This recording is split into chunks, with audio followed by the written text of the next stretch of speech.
Avant de plonger dans cette histoire incroyable, pensez à vous abonner à la chaîne et à activer la cloche. Ici, chaque récit a quelque chose à dire, et vous ne voudrez pas en manquer un seul.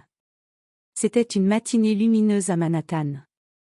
Le soleil se reflétait sur les façades vitrées des immeubles, et dans le quartier chic, les concessionnaires de voitures de luxe s'activaient déjà à accueillir leurs clients les plus fortunés. Dans l'un d'eux, Bradley Ansley, un homme dans la cinquantaine, costume parfaitement taillé et sourire arrogant, réglait les derniers détails de l'exposition de voitures neuves. Bradley avait une réputation, il aimait juger ses clients à l'apparence, et ceux qui ne correspondaient pas à son idée de « l'élite » avaient souvent droit à des remarques condescendandes. Ce jour-là, il ne se doutait pas qu'une rencontre allait bouleverser sa routine. La porte s'ouvrit avec un tintement, et une femme entra. Vanessa Whitmore, une femme noire d'une quarantaine d'années, se déplaçait avec une élégance naturelle. Son tailleur bleu nuit mettait en valeur son assurance, ses lunettes de créateur reflétaient la lumière de la salle, et chaque mouvement respirait le contrôle et la puissance. À première vue, Bradley ne vit qu'une cliente parmi d'autres. Mais son instinct de supériorité le poussa à l'évaluer, et à la sous-estimer. Lorsqu'elle s'approcha du comptoir et demanda à voir les modèles les plus exclusifs, Bradley la dévisagea avec un sourire narquois. « Vous cherchez quelque chose de sérieux, ou juste un joli jouet à admirer ?» lança-t-il, sans se douter qu'il venait de commettre une erreur fatale. Vanessa, impassible, posa son regard sur lui. Elle sentit l'arrogance qui suintait de chaque mot. Mais elle ne réagit pas immédiatement. Au lieu de cela, elle laissa un silence pesant s'installer, un silence qui mettait déjà Bradley mal à l'aise, sans qu'il le sache encore. Alors qu'il continuait à se moquer d'elle intérieurement, Vanessa fit un léger mouvement, retirant ses lunettes. La lumière révéla son visage, et soudain, le sourire de Bradley se figea. Il reconnut immédiatement la femme devant lui, Vanessa Whitmore, milliardaire et PDG d'une des plus grandes entreprises de technologie des États-Unis, connue pour son influence, sa fortune et son intelligence redoutable. Le rouge monta à ses joues. Son cœur battait à tout rompre. La moquerie, qu'il croyait anodine, venait de devenir l'une des plus grosses erreurs de sa vie. Vanessa, calme et majestueuse, fixa Bradley avec un léger sourire froid. Son regard disait clairement: « Vous avez fait une grave erreur, monsieur Ansley. » À cet instant, Bradley comprit qu'il n'était plus question de voiture, mais d'une leçon qu'il allait payer très cher. Bradley Ansley resta figé quelques secondes, incapable de détourner le regard. Son arrogance habituelle avait été remplacée par un mélange de panique et de honte. Vanessa Whitmore, debout devant lui, respirait la maîtrise et la puissance. Chaque geste qu'elle faisait semblait calculé, élégant, mais chargé de cette autorité naturelle que seule une personne ayant le pouvoir réel peut dégager. « Monsieur Ansley, » dit-elle d'une voix douce mais glaciale, « vous savez qui je suis, n'est-ce pas ?» Bradley avala difficilement sa salive. Ses yeux s'écarquillèrent lorsqu'il reconnut enfin la vérité. La femme qu'il venait de mépriser n'était pas seulement riche, elle était l'une des personnes les plus influentes du pays. Son entreprise valait des milliards, et elle possédait un réseau impressionnant de contacts dans tous les secteurs politiques, financiers et technologiques. Je ne. Balbutia-t-il, incapable de terminer sa phrase. Vanessa sourit légèrement, comme pour dire qu'elle n'avait pas besoin d'excuses pour la démonstration de son pouvoir. Elle s'approcha d'un des modèles les plus luxueux exposés et posa délicatement sa main sur le capot brillant. « J'ai l'intention d'acheter non pas une, mais 3 de vos voitures les plus exclusives aujourd'hui. » Bradley cligna des yeux, incrédule. Sa gorge était sèche, et chaque mot qu'il avait prononcé pour la rabaisser quelques minutes plus tôt lui revenait comme un boomerang. « T3, 3 voitures, balbutia-t-il. Mais, je pensais que... » Vanessa leva un doigt avec un calme parfait. « Vous pensiez que je ne pouvais pas me permettre ce que vous vendez ? Que je n'avais pas le droit de marcher ici et de choisir ce que je veux ?» Bradley secoua la tête, incapable de trouver un mot. Sa bouche s'ouvrait et se fermait comme un poisson hors de l'eau. La honte le paralysait. Vanessa se pencha légèrement vers lui et ajouta, d'un ton qui ne laissait aucune place à la négociation. « Et je veux que cette transaction se fasse dans le respect total, monsieur Ansley. Toute moquerie, toute condescendance, toute arrogance de votre part sera inacceptable. À ce moment précis, Bradley comprit que son arrogance habituelle n'avait plus aucune valeur ici. Le concessionnaire qui se croyait maître des lieux venait de se retrouver face à une leçon d'humilité qu'il n'oublierait jamais. Vanessa ne laissa rien au hasard. Elle demanda à voir chaque voiture, inspecta minutieusement chaque détail et posa des questions pointues sur les moteurs, les finitions et les options. Bradley, tremblant à chaque instant, essayait de répondre correctement, mais le fantôme de ses insultes récentes le hantait. Alors qu'elle signait le contrat final pour les 3 véhicules, Vanessa leva les yeux vers lui et dit simplement. « Monsieur Ansley, j'espère que cette expérience vous rappellera qu'on ne juge jamais un livre à sa couverture, et qu'on ne sous-estime jamais une femme noire. » Bradley acquiesça lentement, le visage rouge et l'esprit tourmenté. Il venait de recevoir sa première leçon et elle venait de la personne la plus inattendue. Les jours qui suivirent furent un cauchemar pour Bradley Ansley. Vanessa Whitmore, fidèle à sa réputation de femme organisée et méthodique, avait décidé de ne rien laisser au hasard. Plutôt que de simplement acheter ses voitures et repartir, elle mit en place une inspection complète de la concession, accompagnée de son équipe de consultants et d'experts automobiles. Le matin de l'inspection, Bradley arriva en avance, pensant pouvoir limiter les dégâts. Mais dès qu'il vit l'équipe de Vanessa entrer, il sut que la situation allait lui échapper. Chaque consultant portait un dossier détaillé, et Vanessa marchait à leur tête, imposant silence et respect dans chaque recoin de la salle d'exposition.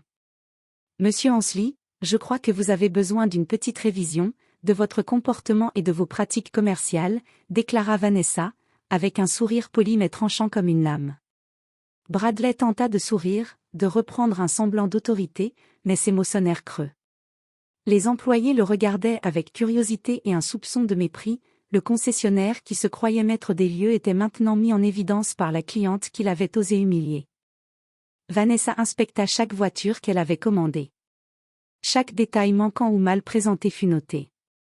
Les finitions, la propreté, les options sur mesure, tout fut examiné avec une rigueur implacable.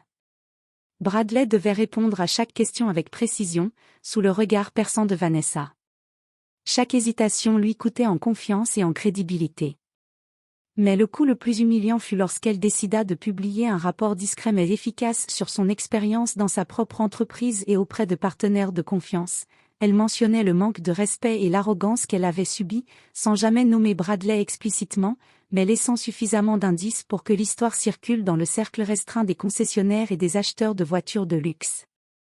Bientôt, Bradley commença à recevoir des appels de clients potentiels annulant leur visite, d'autres le questionnant sur son attitude. Sa réputation, qu'il pensait solide, s'effondra en quelques jours. La leçon était claire, sous-estimer quelqu'un à cause de sa couleur de peau ou de son apparence pouvait coûter très cher. Vanessa, quant à elle, resta implacable mais élégante. Après avoir finalisé toutes ses transactions et vérifié que chaque voiture correspondait parfaitement à ses standards, elle adressa à Bradley un dernier regard, empreint de puissance et de froideur. J'espère que cette expérience vous aura appris quelque chose de précieux. L'arrogance et le mépris n'ont pas leur place ici, ni nulle part ailleurs. Bradley, humilié et réduit au silence, acquiesça, sachant qu'il venait de vivre l'une des plus grandes leçons de sa vie. Il comprit que sa carrière et sa réputation ne seraient plus jamais les mêmes. Quelques semaines après la visite de Vanessa Whitmore, la concession de Bradley Ansley commençait à ressentir les effets de sa propre arrogance. Les clients fidèles avaient commencé à remarquer une tension inhabituelle, les employés murmuraient entre eux, certains semblaient nerveux, et les visites se faisaient plus rares. Les affaires, autrefois florissantes, ralentissaient. Bradley essayait de reprendre le contrôle, mais chaque geste était maladroit. Les ventes ne décollaient pas, et il sentait le regard de ses collègues et des clients peser sur lui. La nouvelle de sa confrontation avec Vanessa circulait discrètement dans les cercles influents de la ville. On savait désormais qu'il avait osé se moquer d'une femme noire milliardaire et qu'il en avait payé le prix. Un matin, Vanessa décida de passer à la phase finale de sa leçon. Elle arriva à la concession, seule cette fois, mais avec un calme qui laissait présager une tempête silencieuse. Bradley, surpris de la revoir, sentit son cœur s'emballer. « Monsieur Ansley, » dit-elle d'un ton mesuré mais ferme, « j'ai entendu dire que certaines choses n'avaient pas changé ici. » Avant qu'il ne puisse répondre, elle continua. « J'ai décidé de confier vos voitures à mes équipes pour un projet spécial. Elles seront exposées dans plusieurs événements où mes partenaires et clients pourront voir votre travail et vos erreurs. Bradley blêmit. Non seulement il devait maintenir les voitures au niveau de perfection exigé, mais chaque défaut serait désormais publiquement visible à des clients influents. Vanessa avait transformé ses voitures en instruments de leçon pour montrer l'importance du respect et de l'humilité. Mais ce n'était pas tout. Vanessa s'assura que ses équipes laissent de subtils commentaires et notes sur l'organisation de la concession, qui furent ensuite partagés dans des forums et réseaux professionnels du secteur automobile de luxe. La réputation de Bradley s'effondra rapidement. Les autres concessionnaires, auparavant indifférents à ses manières, commencèrent à le juger avec suspicion et méfiance. Bradley, seul dans son bureau, sentit pour la première fois le poids de ses actes. Ses rires condescendants, ses jugements hâtifs et son mépris envers Vanessa revenaient le hanter. Il comprit qu'une arrogance non contrôlée peut être non seulement humiliant, mais destructrice. Vanessa, en quittant la concession cette fois, lui adressa un dernier regard. Elle n'avait rien dit de plus, mais son silence parlait plus fort que n'importe quelle parole. La leçon avait été apprise, mais l'impact serait durable. Bradley resta là, figé, conscient que rien ne serait jamais plus comme avant. Quelques mois plus tard, la concession de Bradley Ansley n'était plus ce qu'elle avait été. Les clients prestigieux qui autrefois se pressaient pour acquérir les modèles les plus rares évitaient désormais l'endroit. Le nom de Bradley circulait dans les cercles de l'automobile de luxe, non plus comme un concessionnaire talentueux, mais comme un homme arrogant qui avait été humilié par une cliente qu'il avait osé mépriser. Un matin, Bradley reçut un appel inattendu. C'était Vanessa Whitmore. Sa voix, toujours calme et posée, traversa le combiné avec une autorité que Bradley connaissait désormais bien. « Monsieur Ansley, j'espère que vous êtes prêt à corriger certaines choses. » Elle venait de lancer un projet philanthropique combinant son entreprise et le concessionnaire de Bradley. Mais voici la condition, Bradley devait réformer totalement sa manière de gérer ses clients et son personnel, sous supervision directe de Vanessa et de ses consultants. Tout manquement serait immédiatement signalé à ses partenaires et au public professionnel. Bradley, humilié et conscient que sa carrière dépendait désormais de la volonté de Vanessa, accepta. Chaque décision qu'il prenait était désormais scrutée, chaque mot, chaque geste analysé. Sa réputation ne serait reconstruite qu'avec patience et humilité. Le jour où Vanessa revint pour finaliser la collaboration, elle observa le changement. Bradley n'était plus le même homme.